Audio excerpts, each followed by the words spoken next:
The following compilation features unsettling and spine-chilling tales sourced from Reddit's horror communities. Reader discretion is strongly advised. These narratives may contain graphic descriptions, psychological distress, and themes that could unsettle sensitive individuals. Proceed with caution, as immersion into these eerie stories may provoke fear, unease, and sleep disturbances. Enter this realm of Reddit's creepy horror stories at your own risk, as the line between reality and the macabre may blur within these chilling narratives.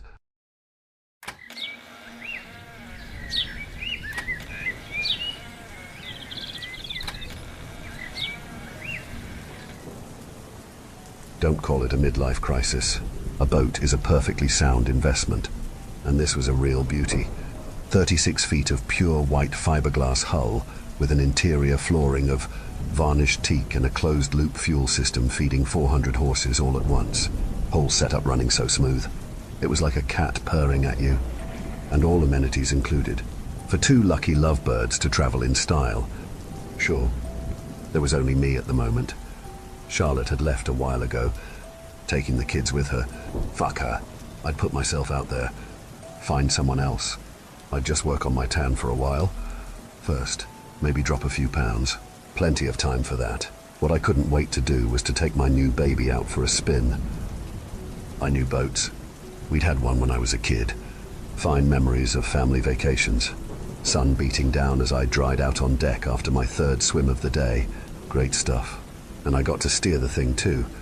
Sometimes, that's how I knew this was not going to be a problem. So easy. A kid could do it. I didn't get lost. Exactly. I had the GPS. It told me which way was which, and how to get back home, even though it did insist there was an island right next to me, and there wasn't, and I had the radio. I could call for help. No worries. Since everything was obviously all good, I decided to enjoy myself. Nothing but open ocean meant perfect privacy, and maybe this was just what I needed, a little R&R. In any case, the boat was fully stocked. No time like the present to take advantage of it. I went below deck to get a Bollinger out of the fridge. I considered filling a bucket with ice and getting out a glass, but then I thought, who cares? Salt life. Baby. Popping the cork, I took a big swig. Who says money can't buy happiness? Going back out on deck, I admired the view. Life was so good. Clad in nothing but my bathing shorts, I was on a beautiful boat with cool blue water lapping against the hull and gulping down champagne like it was nothing. Anyone out there who wouldn't want to be me right now? That's what I'd like to know. I Saturday down in the captain's seat, putting my feet up on the dash. I took another swig. I tapped my fingers on my leg. I got bored. This sucked. The sun was too hot. I was getting hungry, too. Of course, there was plenty of food on board, but I didn't feel like cooking anything. I remembered there was an all-day buffet back at the marina, and that realization tore it. Sitting up in the chair and tucking the still cool bottle between my thighs, I flipped the key in the ignition. It spectacularly failed to achieve anything. I turned the key back. I flipped it again. Same result. God damn it, I swore, then glanced vaguely upwards and muttered a quick sorry while crossing myself. Old habits from Catholic school die hard. And if Sister Agnes had been here now, a busted engine would have been the least of my problems. I stood up, clasping the bottle, not knowing what to do. I was no mechanic. Were there even any tools on board? I had a sinking feeling that the only way I'd be getting my hands on a screwdriver was by mixing vodka with some orange juice. I took another drink. All the joy of it had vanished now, and the bubbles only tasted sour. Petulantly, I spun around and hurled the bottle away from me in the same motion. My eyes going wide, I watched in horror as it perfectly struck the forehead of the young woman who had just been hauling herself over the gunwale. Half in the boat and half out, she clung there with a dazed expression that slowly went cross-eyed. Then, grip slackening as her body went limp, she began to slide back towards the water. Instinct made me leap forward to grab hold of her. I got her just in time, and grasping her under the arms, managed to flop her onto the deck. Jesus, I was muttering. Jesus, Jesus, this didn't count as blasphemy, right? I was asking for help more than anything else. Her head was bleeding freely. I still carried some muscle from my football days, and I'd gotten her really good. Was she dead? Please, dear God, don't let her be dead. I put a hand to her throat to feel for a pulse, and a warm sense of pure relief flowed through me when I felt a beat.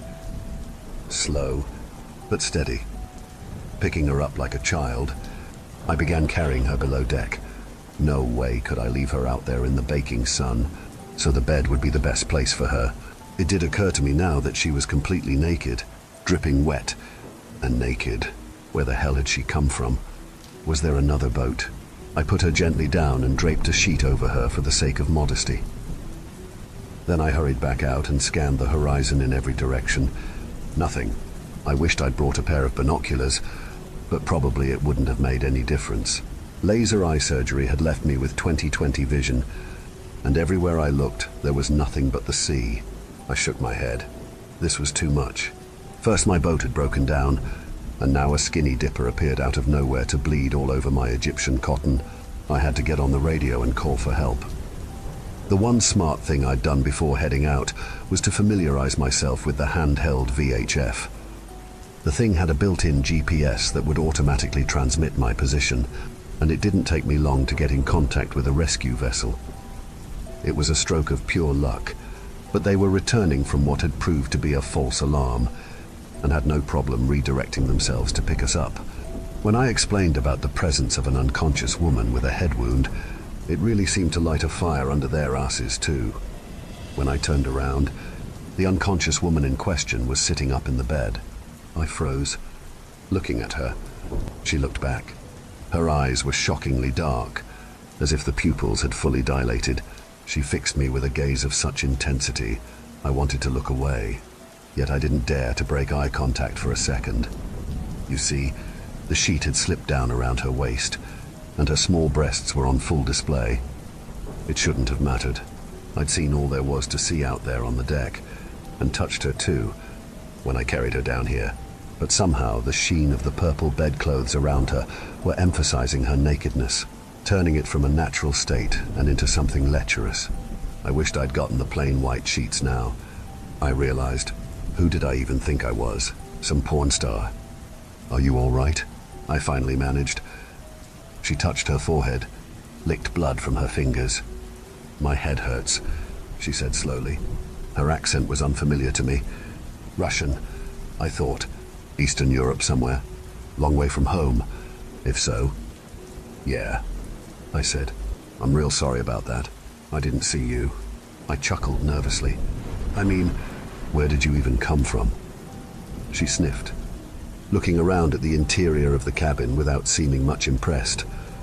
I swam, because boats always. She was making no sense, trailing off in the middle of her sentence. The blow to the head must have really done a number on her. I silently prayed there would be no brain damage, and offered to attend church every Sunday for a full year as payment for it. You should let me look at that cut there, I said. I'll clean it up. I was already scrambling for the first aid kit. Something had cracked when I hit her, but was it her head or was it the bottle? I knew more or less what I was doing when it came to the basics, but I was worried this would be beyond me. Didn't matter. I'd do what I could, and the rest would just have to wait. Sitting down on the bed, I put the little red and white satchel next to me and began getting out some gauze and a small bottle of saline solution. This might, I began. I was going to say sting a little, when her hand snaked out to grab my wrist. I instinctively tried to pull away, and found I couldn't. God, but she was strong. She leaned into me. I saw her nostrils flare. Was she smelling me? Hey, I said. I was stammering a bit. Gently. I tried to extricate myself, but it was no use. Instead, I found myself being pulled forward. I noticed for the first time that her teeth were surprisingly bad. Snaggly and yellowish, cute otherwise, and not as young as I'd thought at first. Late 20s perhaps. Just very skinny. And acting weird. Concussion, I decided. Had to be. What was the procedure with that? Keep them awake. Play along. Like my cologne? I asked. You smell nice. Too. Driftwood and kelp. The bold new scent by Saint Laurent. I realized I was babbling. My wrist was starting to hurt. She seemed intent on planting a kiss on my shoulder. Despite my attempts at dissuading her, she'd almost put her mouth to the trembling flesh when she winced, her hand releasing me to gingerly prod at her forehead again. She looked at me. You would. Mend me. I'd pulled myself back a little as soon as she let go. I was entirely in two minds about things. Part of me thought the cabin seemed suddenly very cramped. It wanted to place itself out of reach of those slender arms with their vice-like grip. Another part wanted only to help her. It was so clear she needed me. What kind of shithead would I be if I just ignored that? This was kind of my fault. Sure, I said. I'll take care of it. Just stay still now. Don't grab. Slowly, I dabbed away most of the blood and cleaned the wound out as best I could. It wasn't all that bad, I thought.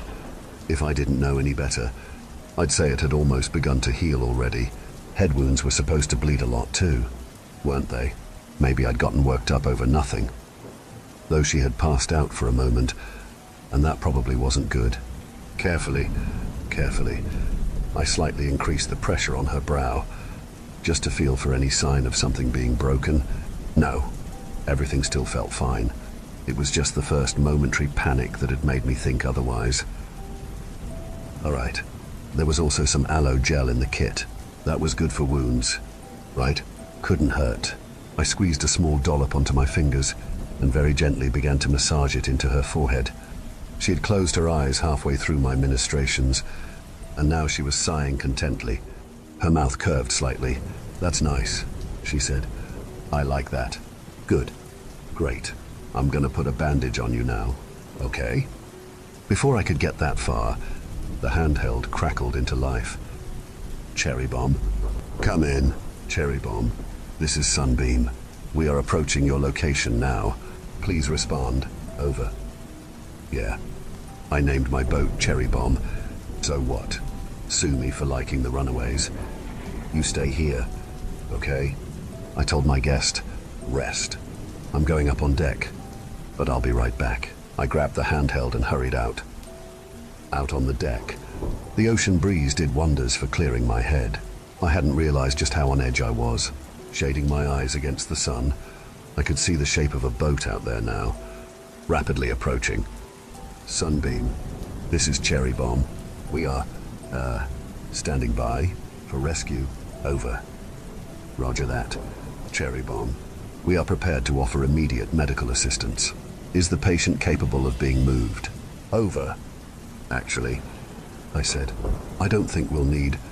There were footsteps behind me. I turned to look and let go of the call button. I feel better now, she said. She stood there, naked and completely unashamed. I remember why I came here. She moved towards me, slowly. Her lips were parted slightly, and I thought her tongue darted quickly out to lick them. Then her eyes shifted to a point above my shoulder. Boat, she said. Coming to get you. Yeah, I said. Us. It's all gonna be okay. Now, I had taken a step backwards.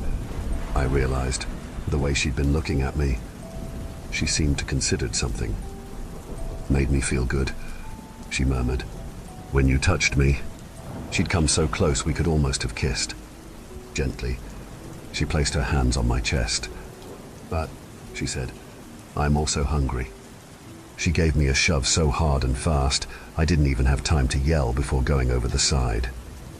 The water slapped my back like a giant's hand and I went under, then came back up, spluttering. From the deck, she looked down at me. I like you, she shouted. I will give you a head start, okay? If you make it to the other boat, you can leave. I was about to ask her what the hell she was playing at, but she had already leapt from the deck, curving forward to perform a perfect dive. She knifed into the water and changed. Her speed had carried her deep beneath the surface, but I could still see her well enough to know it wasn't her anymore.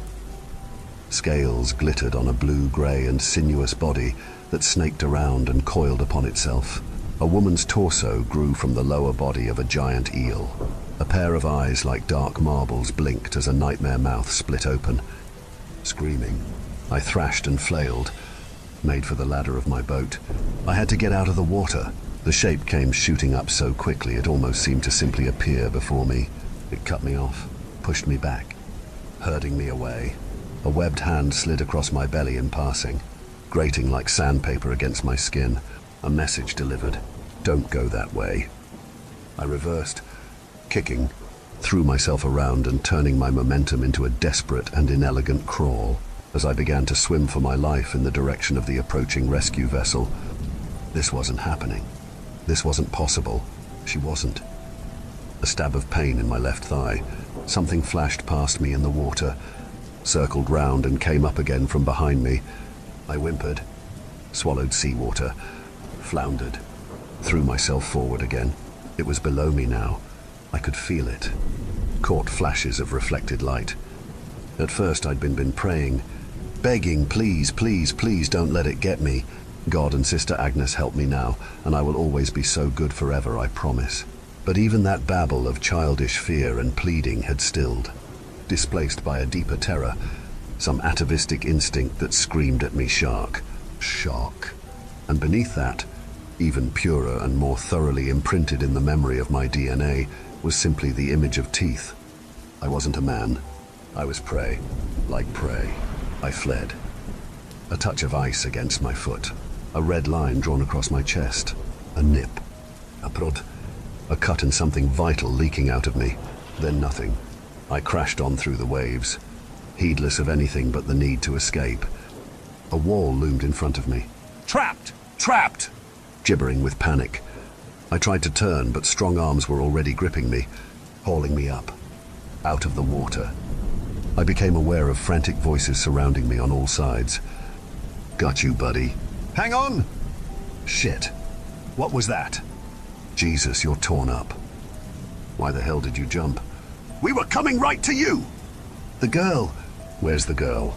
Anyone see the girl? I couldn't give them any answers. Already I was slipping into unconsciousness. As it was, the paramedic they had standing by on the sunbeam came in pretty handy after all. I was missing 3 toes on my left foot and bleeding from a dozen other wounds. The cut across my chest had sliced away a nipple and otherwise left a long and ugly scar that swelled up purple and never really flattened out. They looked for her for as long as they could, but of course there was no sign of anyone else. Shark must have gotten her. Weren't supposed to be any man-eaters around here, but sometimes they travel and end up in unexpected places, so I was assured. Anyway, of course there were other questions. Who was she? What had happened between us on my boat? I could have gotten in some pretty bad trouble over that, but it all worked out in the end. After all, the crew of the Sunbeam had been watching through binoculars, had caught me going into the water. Then they'd seen the girl jump in after me. All of her own free will. After that, things did get somewhat confused, but I knew to keep my mouth shut about it until I had several very expensive lawyers by my side. Money, money, money. What can't it do? Well, it can't get rid of the nightmares. I drink myself to sleep now, most nights. It's not the pain of my missing pieces or the jumbled images from my panicked swim that go through my head, but something else that happened afterwards, when we'd given up the search. Everyone else were busy, one man working to stitch up my leg, but I was awake and looking back, sitting propped up against an equipment chest. I saw her, out in the sea. She was bobbing very peacefully, only the humanish part of her torso visible above water. Our eyes met, flashing me a needle grin. She cheerfully waved a webbed hand in goodbye. Then she dove and disappeared beneath the surface.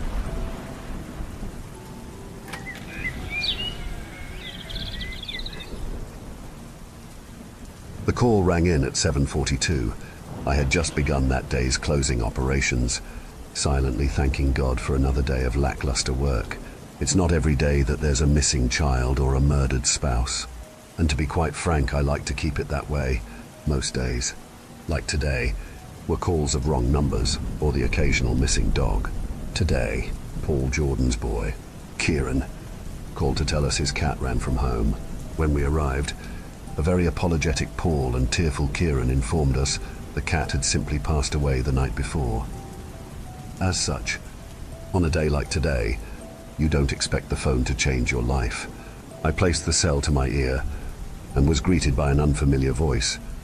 "Hello," it stated, barely audible. "Sheriff's office. What can I do for you?" I responded, placing a cigarette into my mouth. Oh, I called the right number. The woman on the other end sounded 20 at the oldest. Her breath shook heavily, as though she had just run a mile and a half in the dead of winter. I could hardly make out her words behind the heavy pattering of rain. She sounded quite surprised to get a hold of me, and I was quite surprised I didn't know who she was. Lawrence had a population of 1,200, and I'd spoken to just about all of them. "I suppose you did. What kind of work do you folks do?" I paused, trying to remember if I truly had answered the phone the way I did. I suppose she took my silence as a confirmation of what she suspected, as she continued. "I'm the new caretaker for Mr. and Mrs. Mulligan. You know, Tom and Esther." Right, sorry. Mrs. Mulligan is in some sort of bad way, and we need her examined." I glanced at the clock. 7:45. I think you should call a doctor. Then, Loran is... I've already called Dr. Willows. She cut me off. She won't go back. This statement gave me pause. Doctor? Loran Willows was a great friend of the Mulligans, being that she was the only medical doctor in town. She likely knew more folks than I did. I knew that if Esther was in bad sorts, she'd want to help in any way possible. "Right," I said finally. "What's happening?" "I'm not sure how to describe it. Mrs. Mulligan, she won't die." I paused again, unsure if I had heard her correctly. I had thought, perhaps, that this young woman had signed up to be a caretaker for one, not two. Maybe she didn't want to care for Esther, and had slipped in her words. "Well, that's wonderful." I chuckled slightly. "I assure you it's not. Sir, please, you need to come as quickly as you can." The phone call was disconnected before I could respond. I figured, with hesitation, that even if I didn't go on the business of the call, a wellness check was clearly in order. I called over my partner, John Lewis, and told him to put on his coat. "Where are we off to?" "My shift is over in 10, John whined. "Mine too," I sighed. "We're going to the Mulligans." "Why's that?" he questioned, seeming less concerned with his punch cards. "Wellness check," I said, opening the front door of the sheriff's office. "Their new caretaker is, John probed. She's, worried about Esther." I decided not to mention the fact that this new maid, whatever her name was, seemed suspiciously infatuated with the death of an old woman. John had grown up in this town, unlike me, and was surely even more concerned about the Mulligans than I was. As we arrived at the old home, it was in a horrible state of disrepair. The driveway was cracked and laden with all sorts of odd materials: fire axes, a disconnected garden hose, an open bear trap, and more lay haphazardly around the front yard. One of the downstairs windows was busted, covered by a blue tarp from the outside. The walkway to the front steps had been flooded by the heavy downpour that was still raging violently, and we couldn't see any lights on in the house. Whoever this caretaker was, she wasn't very good at her job. "Christ," John bellowed, taking me out of my trance. "Put it down, Thomas." I swung my head in the direction he was yelling. Outside, in the pouring rain, stood Thomas Mulligan. He was sitting half upright against a tree with a shotgun in his hands, pointed directly at John and I. "Mr. Mulligan," I, too, shouted. "We're here to check on Esther. We don't want your help." "Creeper," he yelled, pointed the shotgun dead at me. Or you either fatso." I glanced over at John, who seemed both upset that he wasn't recognized and that his childhood neighbor just insulted him. I placed my hands out and motioned for Thomas to put down the shotgun that was now pointed back at John. "Mr. Mulligan, I'm Officer Grayson, I said slowly and firmly. And this is Officer Lewis. You know me. Thomas. It's me, John, my partner interjected, his voice quaking. At that, Mr. Mulligan lowered his shotgun, and the three of us let out a simultaneous sigh of relief. We approached the tree Mr. Mulligan was leaning against, and he raised his shotgun once more. No, please, Mr. Mulligan yelled, more fearful than agitated now. You don't want to. You. Mr. Mulligan's voice was cut off by the sound of the front door to the house swinging open with a loud crash. The silhouette of a frail young woman stepped onto the front porch. Are you the officers I called? The woman shouted as loud as she could, but was still hardly audible. Yes, ma'am, I replied. Are you aware that Thomas is out here in the rain with a loaded weapon? I haven't been able to get him to come back inside, she replied, approaching us weakly. I noticed she had a slight limp in her walk, and her right arm hung limply at her side. She was impossibly thin, with dinner plate-sized eyes and straight brown hair. Well, Miss, John stated, passing glances between her and Mr. Mulligan. Olivia Newman, she said quietly. Miss Newman, I'm not going to tell you how to do your job, but Thomas is your responsibility. We need to get him inside. Oh, don't blame her, Jack, Mr. Mulligan said hoarsely. I might be old, but I can still make my own decisions. I chose to come out here, and out here is where I'm staying. I kneeled down to meet Mr. Mulligan at eye level. He was bleeding, but I couldn't tell where over the rain. He was equally as emaciated as Miss Newman, like the pair hadn't eaten in weeks. His clothes were ill-fitted and torn, and he had a 1,000-yard stare like I'd never seen on another human being before. What happened here, Mr. Mulligan? I asked softly. His eyes drifted subtly away from mine as he began to speak. Olivia didn't tell you? It's, oh, God, she won't die. Kid, who won't die? Thomas. Mr. Mulligan looked me dead in my eyes. He smiled and spoke uncharacteristically calmly. Son, promise me something. He whimpered, gazing back at the house. If you send her to hell, tell her I said I was sorry the Lord couldn't take her where I'm going. With that, Thomas Mulligan, aged 85, went completely limp. His eyes had an unchanged soullessness, as though he died long ago. His smile faded, and the shotgun fell onto the driveway with a loud clatter. I stood up solemnly. Miss Newman began to scream, and John had the same exact stare Mr. Mulligan had just given me. I'm real sorry, John, I said, placing a hand on his shoulder. You've seen enough for tonight. Go home and hug your dad. Man. John shrugged my hand off his shoulder. Someone has to call in the body, he said. I didn't argue with him, as I still had to tend to Miss Newman and locate Mrs. Mulligan. I hung my head, sighed, and turned to Miss Newman.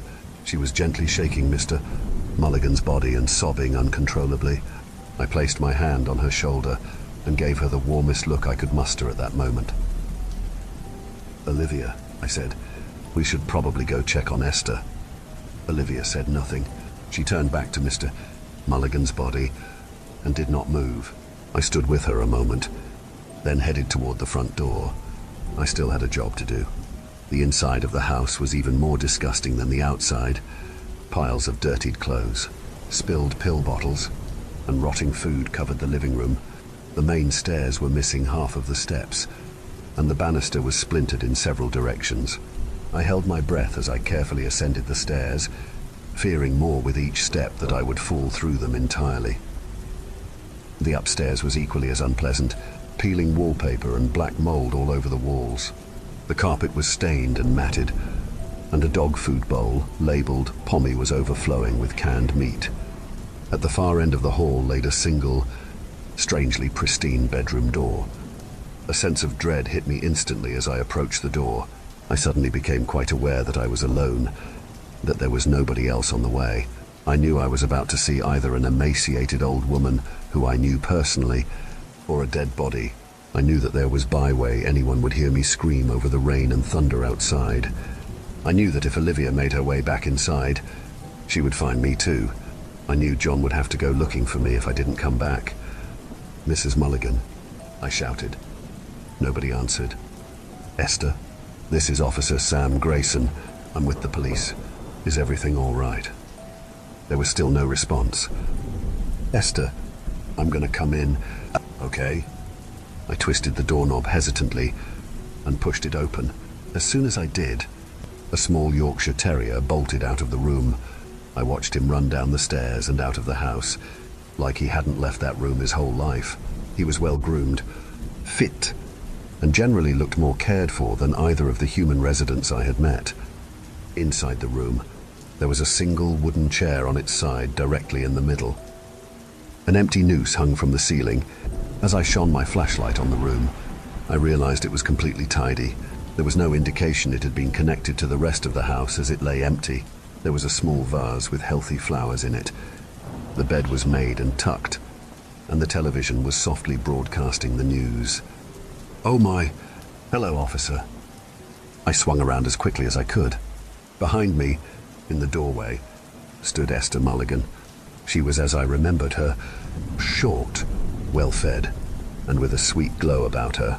She gave me a comforting smile and walked past me with a large basket of dirty, mildewy clothes. "I heard about my dear Thomas," she said, almost giggling. "Shame he didn't come back in the house."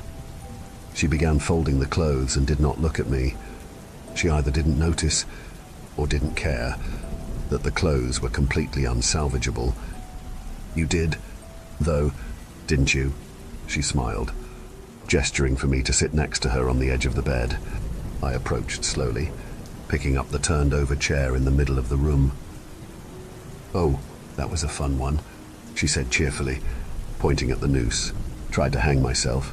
Doesn't feel nearly as uncomfortable as you'd think, with the right kind of rope. Naturally."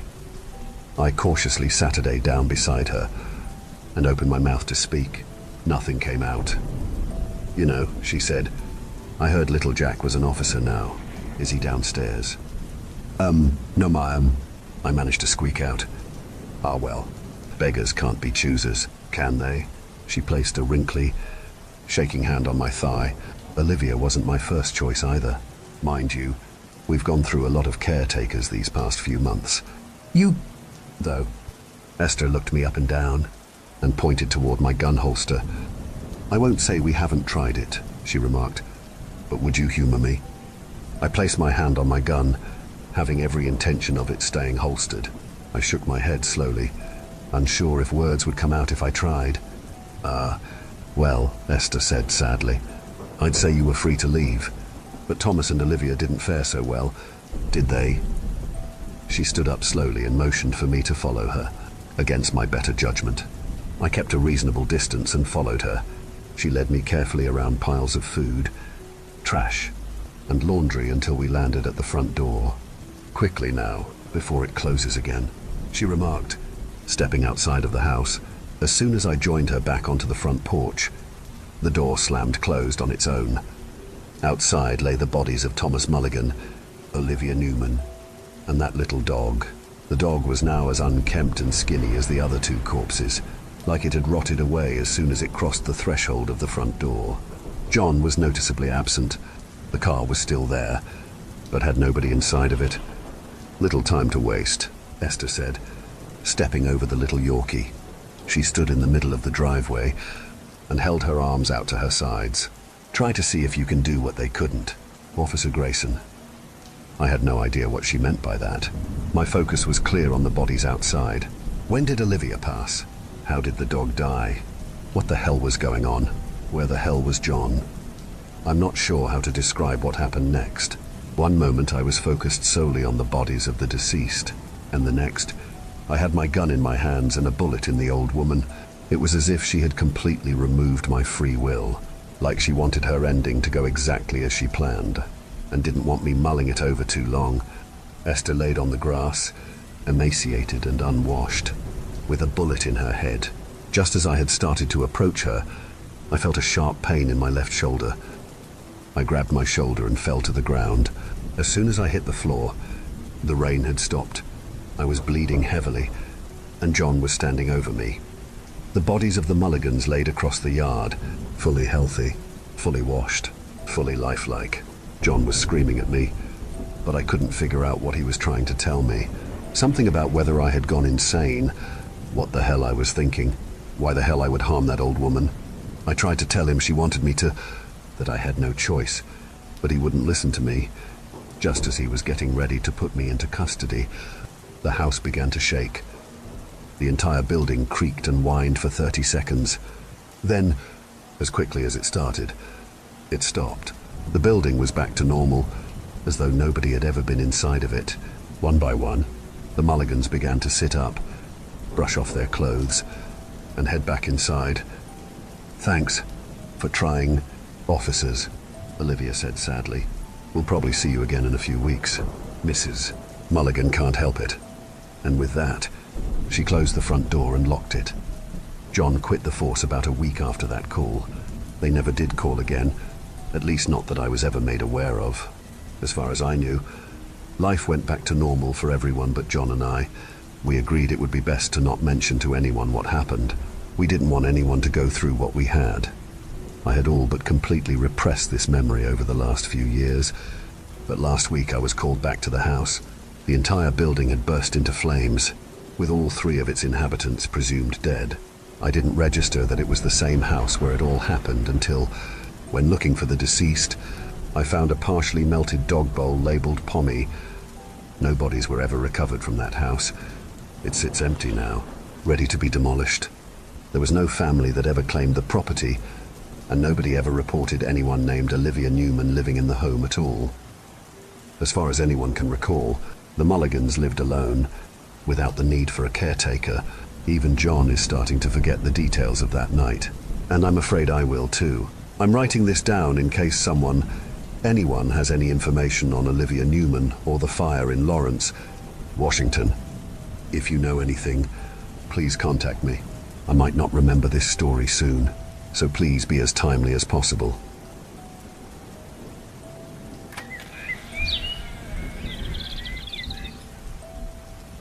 I'm well aware how ludicrous this story may sound, and I don't blame anyone for calling bullshit, but this is kind of my final message to the outside world, so bear with me for a little bit.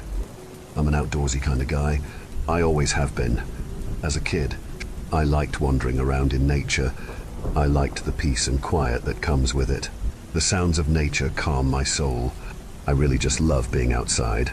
Being an adult and living in the city makes that a bit harder, for many reasons. So I constantly yearn for the outdoors. And a couple of weeks ago, I got fired. For unfair reasons, of course.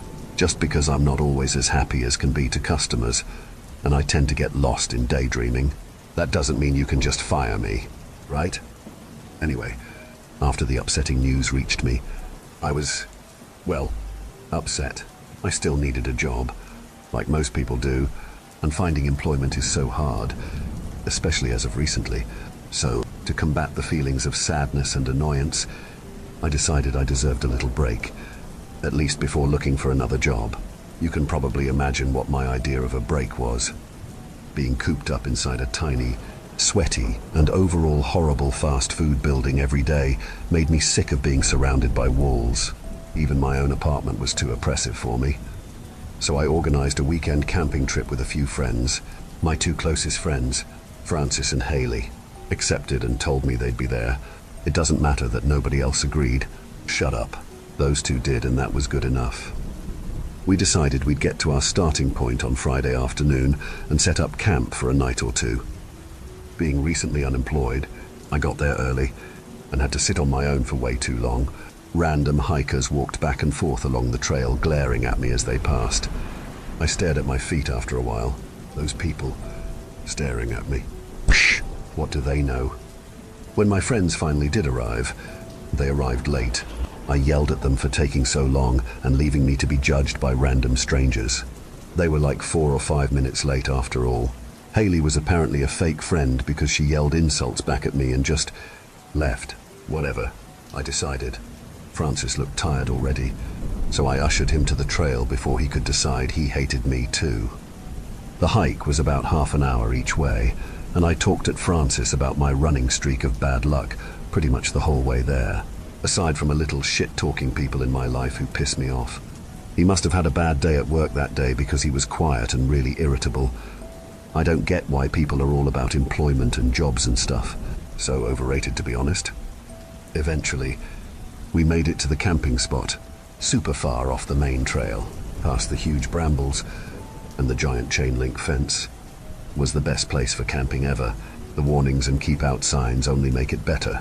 Francis was annoyingly quiet the whole time and kept looking behind him and being jumpy and stuff, which I didn't appreciate. The one thing he kept saying was that this place wasn't meant for camping and that it wasn't a good idea and blah blah blah.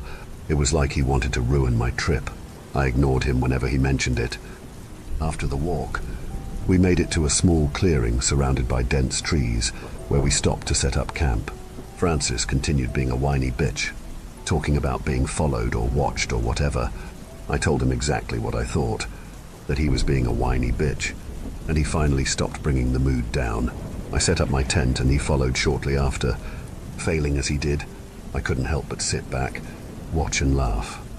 When he finally put it together, I made a fire for us and we toasted marshmallows, and I made s'mores as the sun started to set. All the while, Francis silently looked around nervously, ignoring the fact that his marshmallow was completely charred. I didn't understand why he was so paranoid. I hadn't noticed anything out of the ordinary. Francis went to bed pretty quickly and told me I was crazy for staying out. I stayed out until the fire died down to prove a point. I enjoyed the alone time anyway. He was such a wimp sometimes. I did go to bed eventually, feeling frustrated at the general mood of the day. I fell asleep pretty quickly though.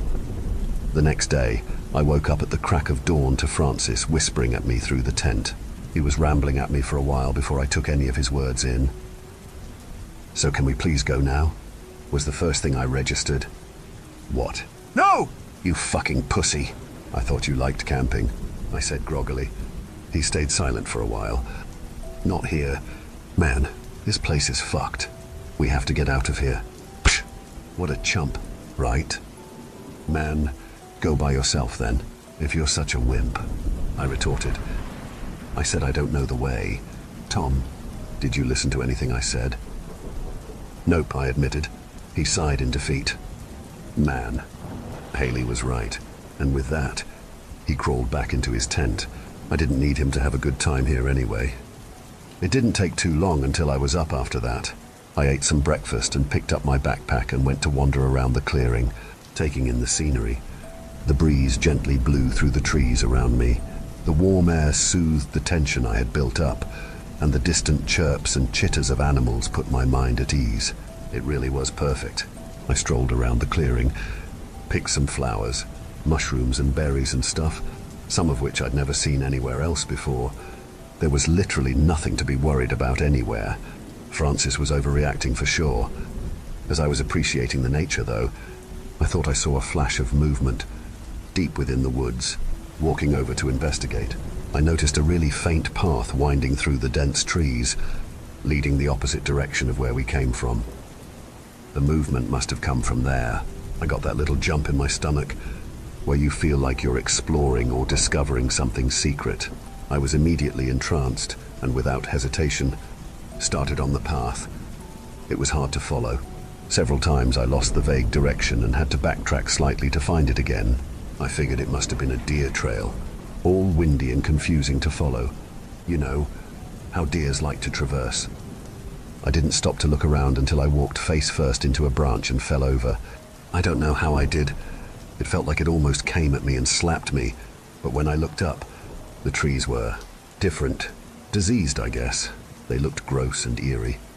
The leaves blocking almost all light from above made it unnaturally dark. It felt like they were all looking down at me.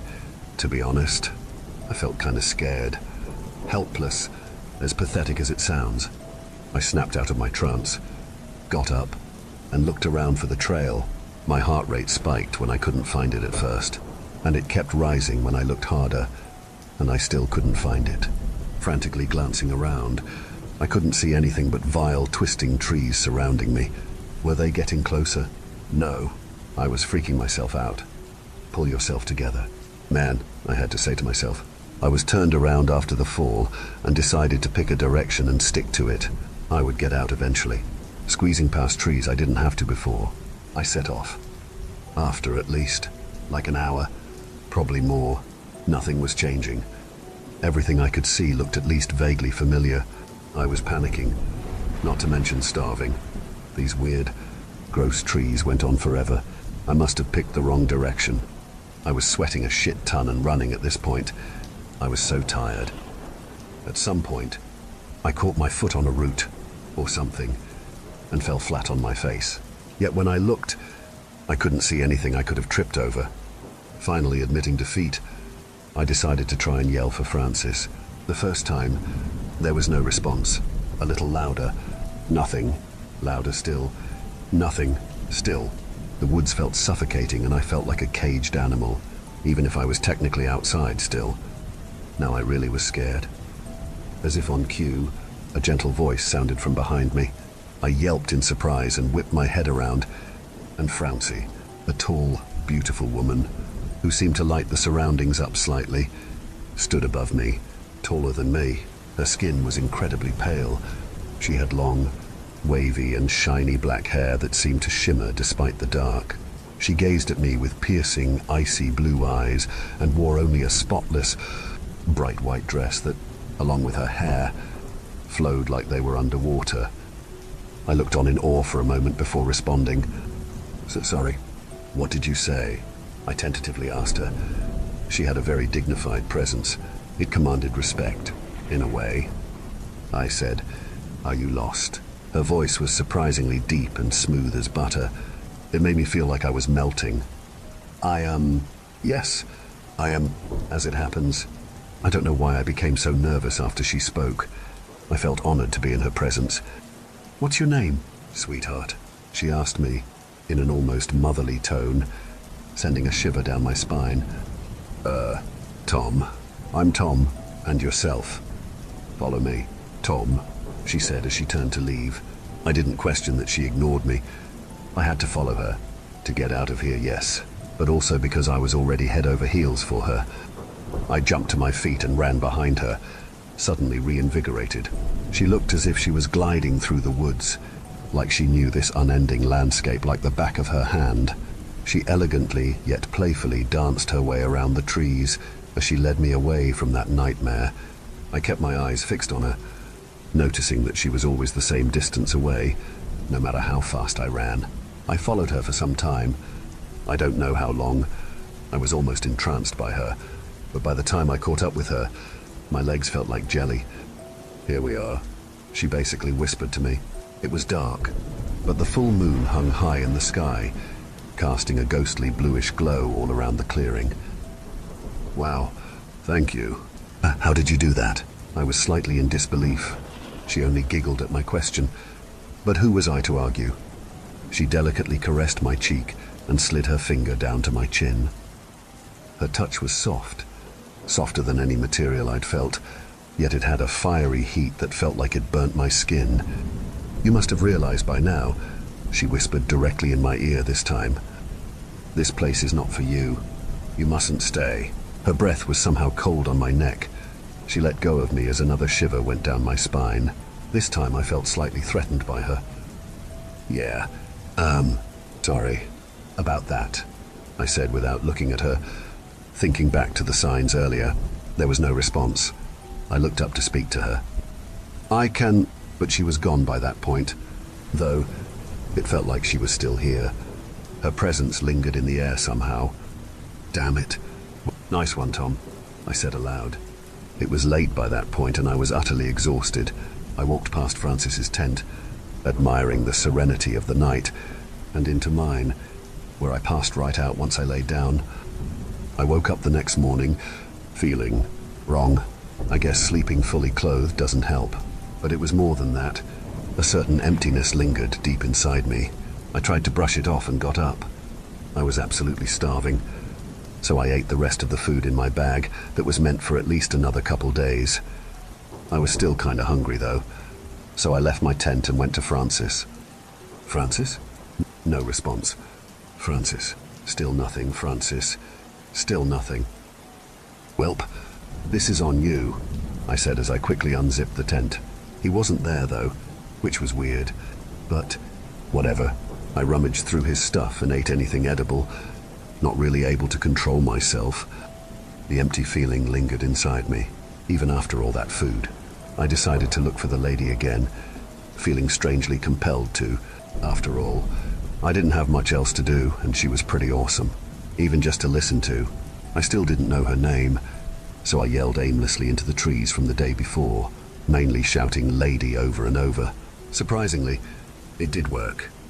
What are you still doing here? Her voice echoed from behind me. It was harsh and cold this time. I spun around, but she wasn't there. I turned back around and jumped at the sight of her. She was somehow right in front of me. Hey, The words died in my throat and my mouth went dry as I looked up at her. She wasn't smiling like the day before. Her gaze cut through me as she looked down onto me. It may as well have been the end of the world, the way I felt as she stared at me. This place is not yours, she reminded me. I swallowed hard. Sorry. She didn't say anything. She only stared. I was sweating. I couldn't move. I couldn't speak.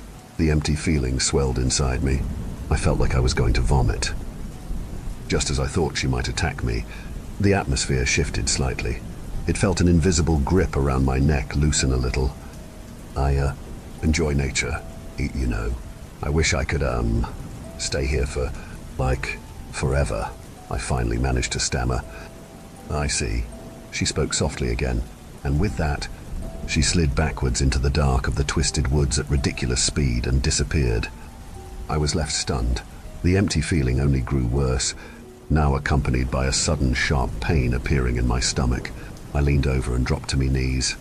Bile, or what I thought was bile, climbed up my throat. I closed my eyes and dry heaved. I did so several more times before I puked, the pain in my stomach ever present.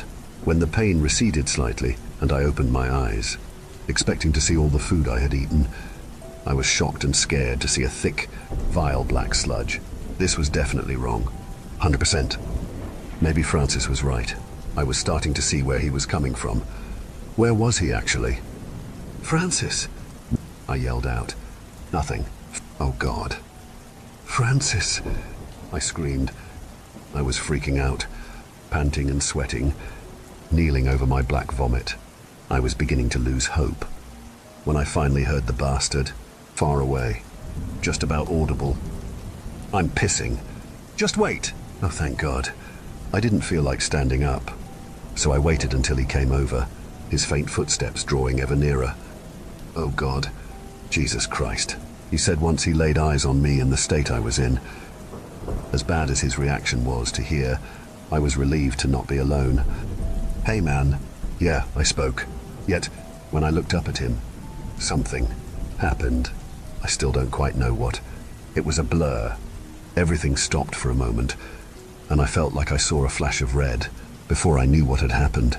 I was where Francis was standing a moment ago, lying on my back. I looked around.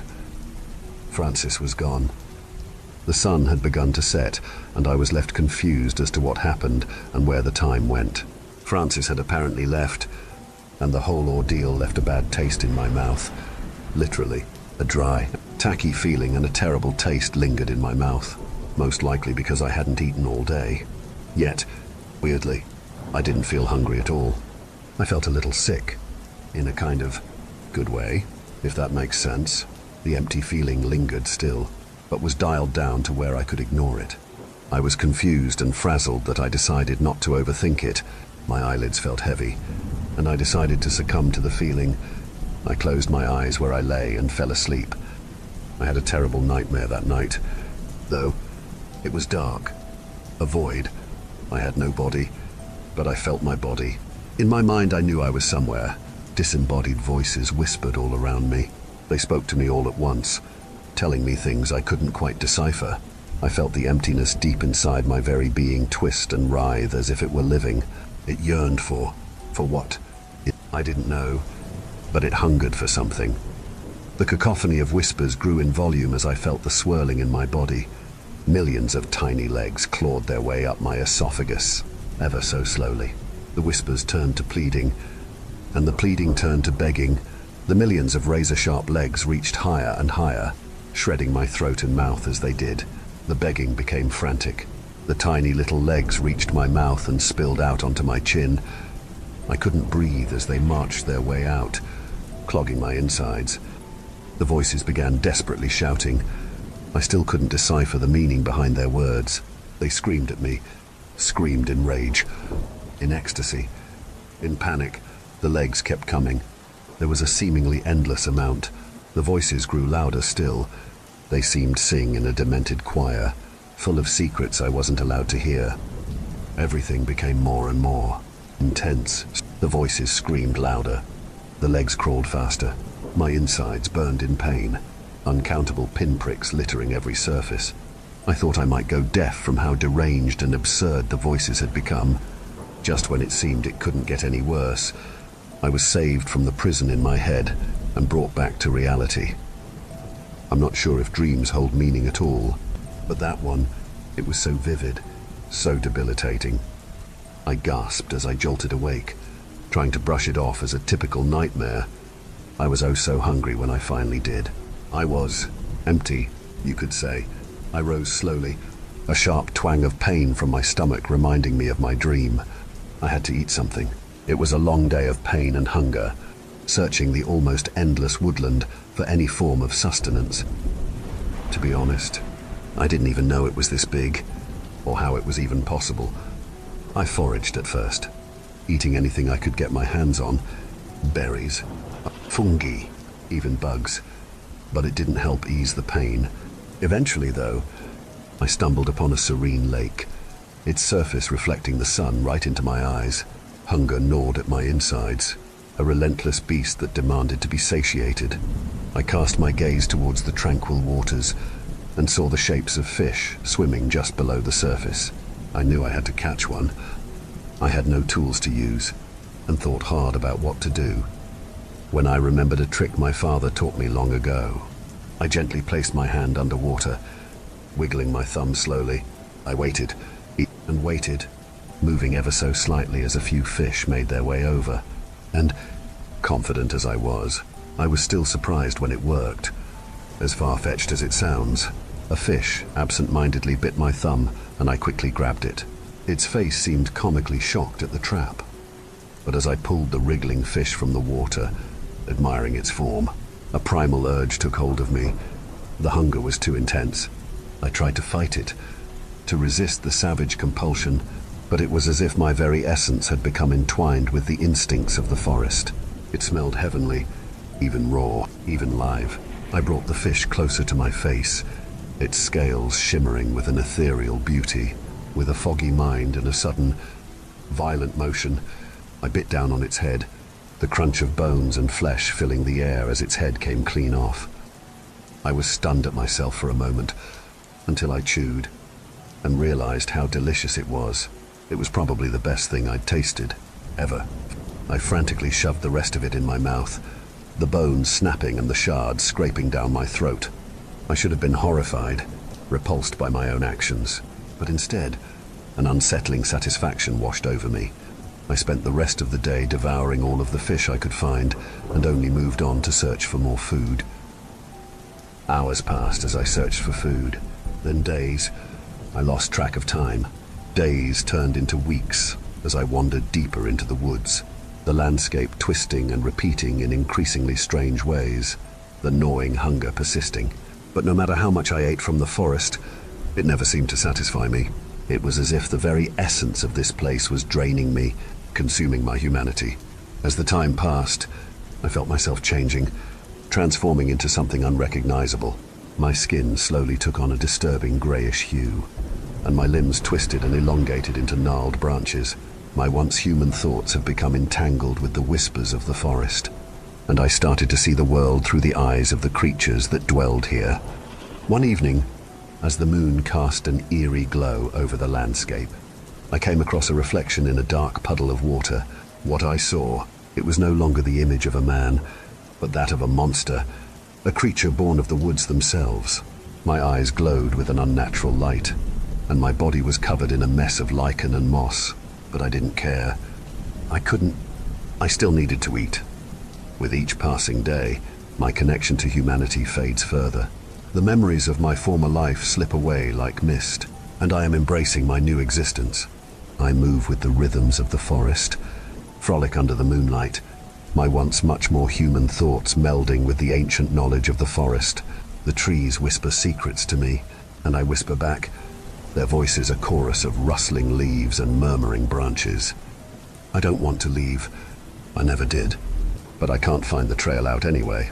The outside world is becoming a distant memory, and I find solace in the quiet, ancient wisdom of the woods. I've carried the things I used to see as important with me, but the words on my phone are making less and less sense, so I think I'll leave it here. After all, the pain in my stomach, it's too much to ignore now.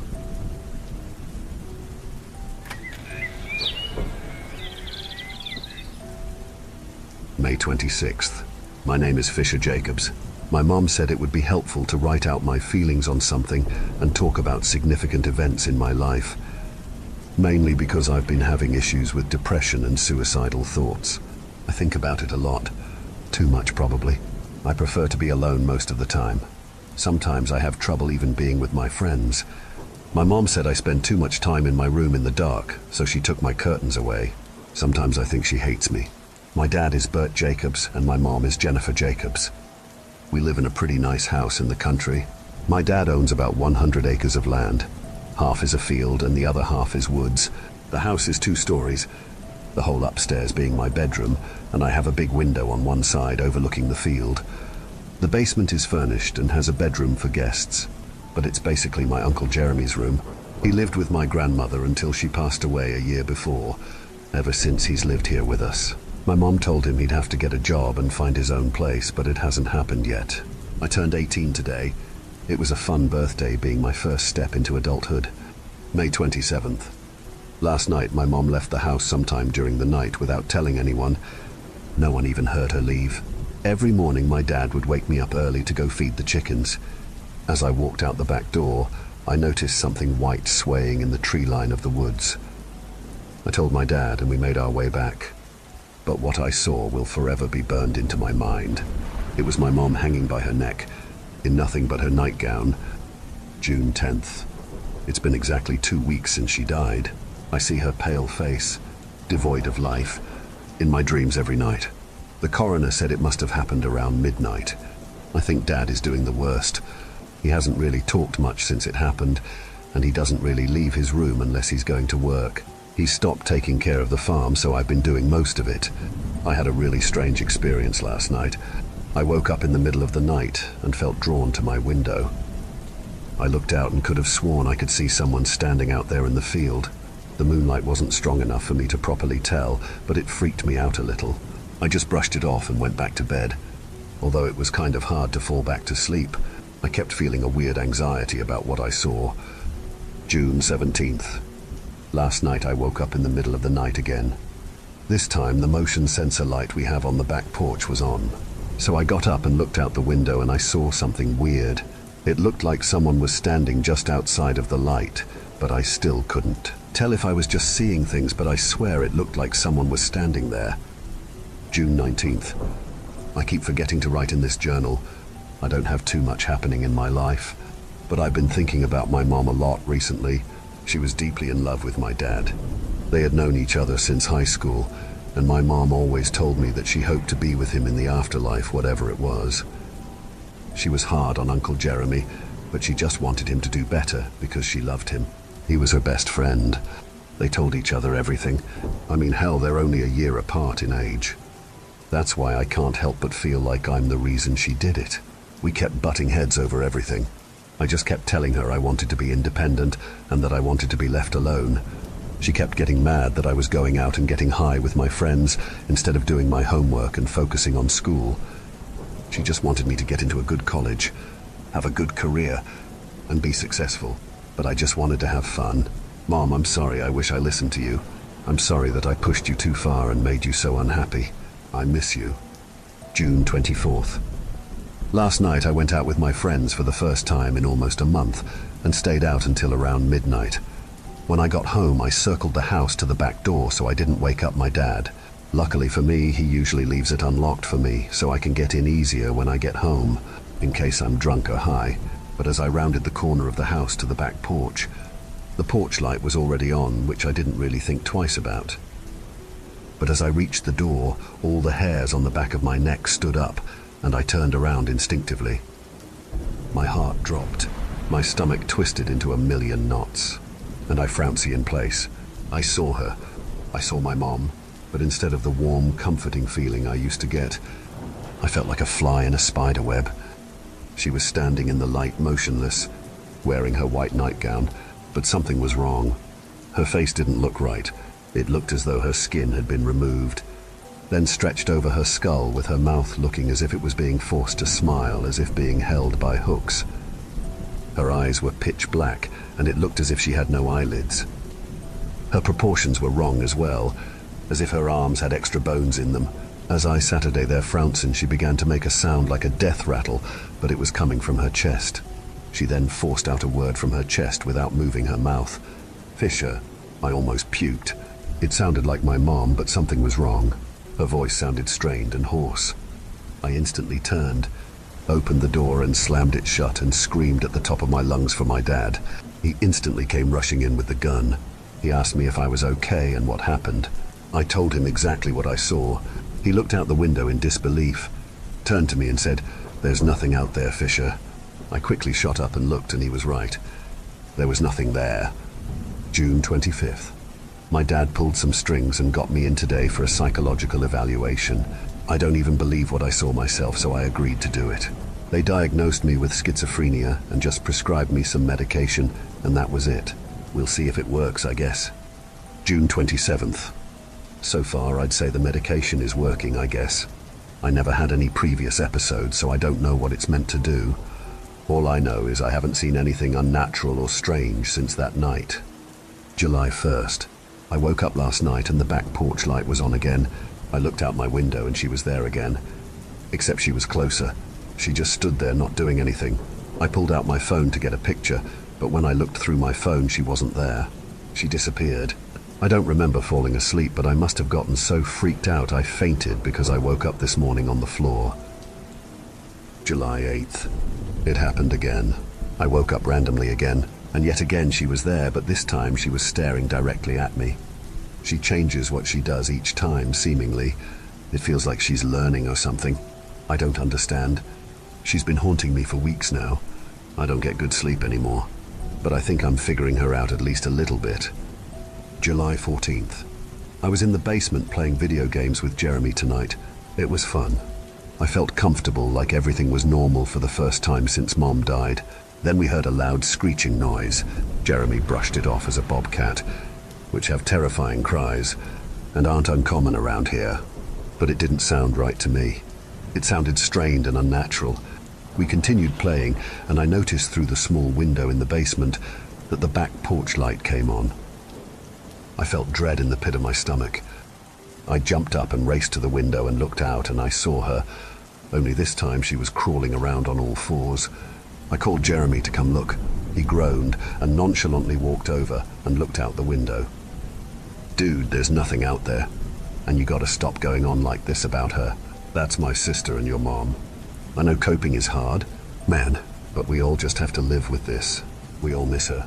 I ended up going back to my room. He wasn't going to believe me, and I'm beginning to feel like I am going insane. July 15th. This morning I woke up to Jeremy walking up the stairs to my room. He looked exhausted. He sat down at the end of my bed and put his face in his palms. "I saw her," he said. I asked him to tell me everything. "Right after you left, I turned on a show to watch to fall asleep to. I laid down on the couch, and that's when I saw her. She was staring at me through the window in the basement, her eyes piercing through me.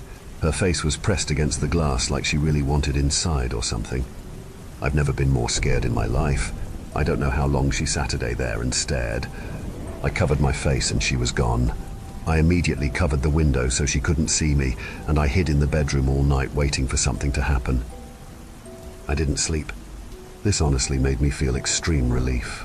Knowing I'm not going crazy, Jeremy asked if he could sleep in my room for a few nights. I said yes, so we gathered blankets and pillows to make a makeshift bed for now.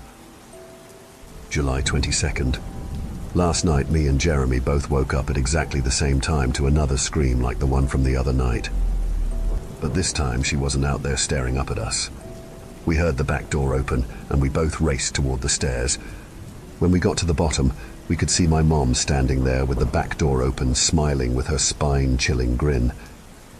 She began making noise from her chest again, uttering "out Fisher," but this time it was followed by "let me in." She began repeating it.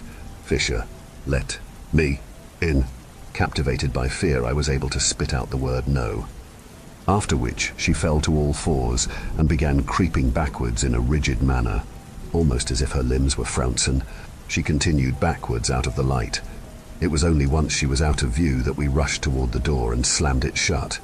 Me and Jeremy went back to the room and must have passed out because we both woke up this morning on the floor of my bedroom. July 29th. When I woke up this morning, Jeremy was gone. I figured he might have just woken up early, but I asked my dad and he hadn't seen him. I searched the whole house and couldn't find him. My dad said he probably just left early to go do whatever it is that he does. Part of me wanted to believe my dad. The other part was sure something more sinister happened to him. August 5th. I woke up last night to sobbing outside. I walked over to the window and to my horror, there stood Jeremy, right next to his sister, except he was different. He had a horrifying frown instead of a grin like my mom. He was also hunched over as if his back was broken. They both looked directly at me and began moving towards my window. I sprinted back to my bed and covered myself with blankets and peeked out to look at my window.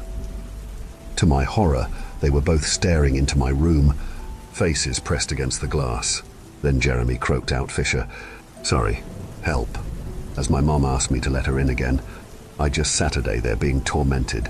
I don't know how long, but as usual, I fell asleep at some point and woke up this morning.